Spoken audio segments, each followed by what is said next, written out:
नमस्कार, आप देख रहे हैं कैपिटल टीवी और मैं हूं आपके साथ परवीन शेख। ब्रेकिंग नाउ में इस वक्त की बड़ी खबर दिल्ली से आ रही है, जहां पर अरविंद केजरीवाल जो है बुरी तरह से घिरे हुए नजर आ रहे हैं। आपको बता दें कि बीजेपी ने जिस तरह से झुग्गी सम्मेलन किया, उसके बाद खुद अब अरविंद केजरीवाल झुग्गी बस्तियों का दौरा करना उन्होंने शुरू कर दिया है और कई गंभीर आरोप बीजेपी और अमित शाह पर लगाए हैं। इसके साथ ही उन्होंने कहा है कि अगर यहां पर जो वादे बीजेपी कर रही है, अगर वो उनको पूरा करती है तो वो चुनाव नहीं लड़ेंगे। और इसी पर ज्यादा अपडेट के लिए मेरे साथ जुड़ रहे कैपिटल टीवी के editor in chief doctor Manish Kumar. Sir, यहां पर अरविंद केजरीवाल काफी आक्रामक, क्या कहें, ये बौखलाहट या फिर हार का डर सता रहा है? देखिए, मैं बार बार कहता हूं, this man is a pathological liar. झूठ बोलने के अलावा इसके पास कुछ प्रपंच नहीं बचा है। दरअसल फलौदी सट्टा बाजार से खबर आई कि इसकी सरकार नहीं बन रही है।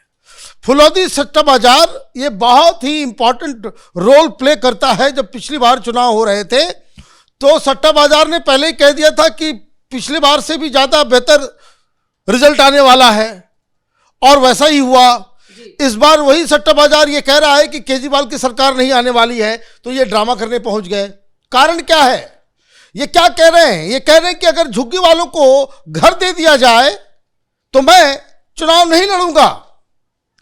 अच्छा, पिछली बार आपने क्या कहा था कि अगर 2024 तक हमने गंगा साफ नहीं किया तो मैं वोट मांगने नहीं आऊंगा, चुनाव नहीं लड़ूंगा, हमें वोट मत देना। और ये आज फिर अपने वही चेहरे को लेकर के जनता के सामने है, क्योंकि यमुना साफ नहीं हुई। और ये तो कहता हुआ, चोरी चोरी कहता हुआ पकड़ा गया कि यमुना साफ करने से वोट नहीं मिलता, इसलिए हम साफ नहीं करवाएंगे। तो आप ये समझिए, इस आदमी की बात का क्या भरोसा किया जाए? जो व्यक्ति अपने बच्चों की कसम खा करके गंदी राजनीति कर जाता हो, उसकी बातों का कोई यकीन नहीं किया जा सकता। लेकिन दर्द कहां हो रहा है? क्यों ऐसी छटपटाहट, बौखलाहट कि चुनाव हार रहा हूं मैं, बच नहीं पाऊंगा इस बार। पूर्वांचली नाराज हैं, मुसलमान नाराज है, और झुग्गी झोपड़ी के अंदर जो इसका मेन वोट बैंक हुआ करता था, उसमें भारतीय जनता पार्टी ने सेंधमारी कर दी है। आप झुंझुना दिखा करके वोट ले सकते हो, तो कांग्रेस पार्टी भी ये काम कर सकती है। कांग्रेस पार्टी रोज एक न एक झुंझुना, रोज उसकी घोषणा हो रही है। जब घोषणा ही करना है, काम कुछ करना नहीं है, दिल्ली की जनता घोषणाओं के ऊपर ही वोट कर देती है, तो फिर घोषणाओं करने में कोई दूसरी पार्टी क्यों पीछे रहे? बिल्कुल। और जिस तरह से अमित शाह ने कल झुग्गी सम्मेलन किया और कहा है कि जितने भी लोकसभा के जो 7 सांसद हैं, वो यहाँ पर 5 से 6 घंटे झुग्गी वालों के साथ बिताएंगे। इस प्लान से भी लगता है एक तरह से इनकी जमीन पूरी तरह से खिसक गई है। देखिए, झुग्गी झोपड़ियों के अंदर अगर भारतीय जनता पार्टी ने 15 से 20% वोट वो लेने में सक्सेसफुल हो जाती है, इसका बोरिया बिस्तर खत्म हो जाएगा। सब पैकेज, आम आदमी पार्टी का कहानी, खेल, केजरीवाल की राजनीति, सब खत्म। उसी गंदा यमुना जो है ना, जो इसने कर रखा है, उसी में बह के खत्म हो जाएंगे ये लोग।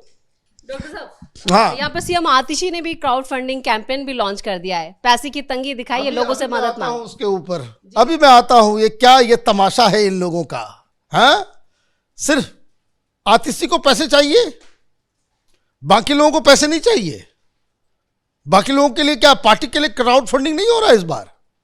ये तमाशा कर रहे हैं। ये धनाढ्य हो गए हैं पैसे कमा कमा के। क्या कहा है अन्ना हजारे का बयान? आज आपने सुना? अन्ना हजारे ने आज बयान दिया है।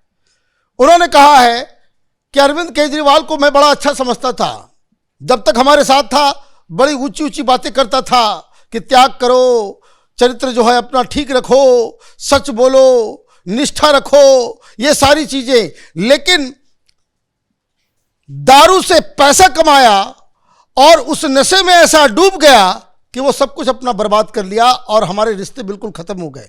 आप जिसके कंधे पे बैठ के तुमने राजनीति की, वही आज तुमको इस तरह के बयान से सुशोभित कर रहा है कि ये तो खत्म हो गया। अन्ना हजारे हमेशा कहते थे कि राजनीति एक कीचड़ है, इसमें जो जाएगा वो गंदा हो जाएगा। तुम तो खुद कीचड़ बन गए। ये आए थे राजनीति को ठीक करने के लिए।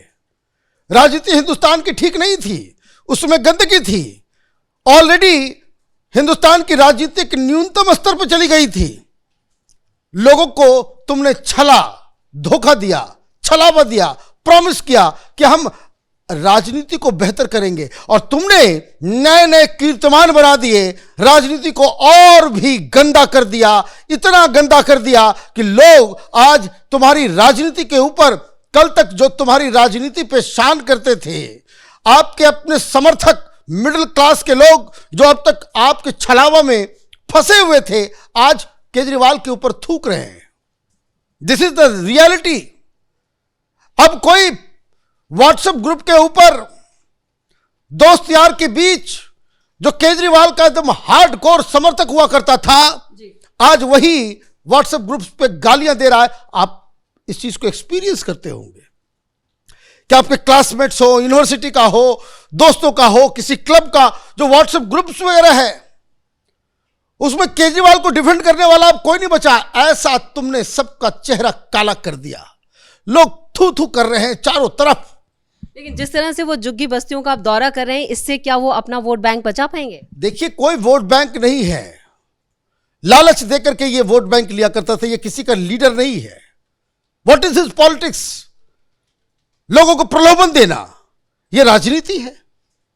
राजनीति किसी विचारधारा के साथ होती है। क्या इसकी विचारधारा है? कुछ नहीं, कोई विचारधारा नहीं है। यह सिर्फ लोगों को बेवकूफ बना, और जिन लोगों ने इसके ऊपर भरोसा किया, वही अपना चेहरा आईने में देखते हैं और कहते हैं कि मैं तो मूर्ख बन गया। मैं तो मूर्ख बन गया। किस तरह से मुसलमानों को इसने छला। भाई 3-3 चुनाव में और 2-2 लोकसभा, 3-3 लोकसभा में मुसलमानों ने पूरा वोट किया ना भाई। तो केजरीवाल हमारा अपना है। सारे दाढ़ी वाले, टोपी वाले, ये जालीदार टोपी वाले मुल्ला मौलाना गैंग, ये पैसे खा करके वोटों की सौदागरी करने वाले लोग, इन लोगों ने सारे मुसलमानों ने समर्थन दिया ना। आज क्या किया मुसलमानों के साथ? इमामों को सैलरी नहीं दे रहा है और सीधे सीधे कह रहा है कि हम तो बीजेपी से ज्यादा बड़ा हिंदुत्व है। यही कह रहा है ना, यही कह रहा है। अभी आप देखिएगा, ये कुंभ में जाएगा, त्रिकंठ लगाएगा, गेरुआ वस्त्र धारण करेगा, तो मुसलमानों को झुंझुना थमा दिया इसने कि तुम्हारा काम हो गया, बस इतना। और बाकी तुमको जाना है, बीजेपी की तरफ जाना है तो जाओ, कांग्रेस को देना है दो, लेकिन अब तो हम हिंदुत्व की राह पे चलेंगे। भाई कहां गया सेकुलरिज्म? तो जो लोग उसका प्रचार प्रसार कर रहे थे, वो मुस्लिम लीडर्स, वो मुस्लिम मोहल्लों में जाएंगे तो गर्दन पकड़िएगा आप लोग, पूछेगा कि कहां से आ गए तुम। तो ये चारों तरफ से ये झूठ इतना बोल चुका, इतना झूठ बोल दिया कि अब ये झुग्गी में जाए, झुग्गी के ऊपर जाकर के तांडव करे, वहां पे डांस करे, वहां पे कथक करे, उससे कोई फर्क नहीं पड़ने वाला। फैक्ट ऑफ द मैटर क्या है कि तुमने एक भी घर बना के नहीं दिया, बीजेपी ने दिया। यही फर्क है काम करने वाले और ढकोसला करने वाले। आपने क्या काम किया अभी तक? मैं तो गया था झुग्गी, जो जे कॉलोनी है अंबेडकर नगर में जी। मैं तो गया संगम विहार, मैं तो गया सीमापुरी, जहां से इसने अपनी राजनीति शुरू की। 5 मिनट तक आप खड़े नहीं हो सकते, इतनी बदबू, इतनी गंदगी। आपने तो जीवन नरक बना दिया है हर जगह। जो मिडिल क्लास आपको समझता था कि भाई राजनीति को बेहतर करेगा, बड़ा पढ़ा लिखा है, मालूम चला कि ये पढ़ लिख करके सबसे ज्यादा लोगों को बेवकूफ बनाने की कला में ये माहिर है। तो ये सारी चीजें तो अपनी जगह पे चली गई। अब ये भाई साहब लोग क्या कर रहे हैं, देखिए, यही इसका पुराना टेक्निक है, पुराना टेक्निक है। देखिए, हमारे पास पैसे नहीं है, हमारे पास ये नहीं है। अब ये कहेगा कि बीजेपी वालों ने सारे मंत्रियों को उतार दिया है। भाई आप बताओ, आप भी तो उतारो, किसको बगल में लेकर खड़ा है ये सत्येंद्र जैन? बीजेपी की दूसरी लिस्ट से भी परेशान। अरे देखिए, सत्येंद्र जैन को लेकर के घूम रहा है। इतनी बेशर्मी इसको कहां से आती है भाई? ये आदमी हवाला कांड में जेल में रहा है। 4 हवाला कंपनियों के जरिए पैसे की लेना इधर उधर कर रहा था। कलकत्ता में इसके कंपनी पकड़े गए और उसको ये कह रहा कि भाई ईमानदार है कि देखिए, जबरदस्ती इसको जेल में डाल दिया। यह आदमी एक रेपिस्ट से मसाज करवाते हुए पकड़ा गया वीडियो में रंगे हाथ तिहाड़ जेल के अंदर।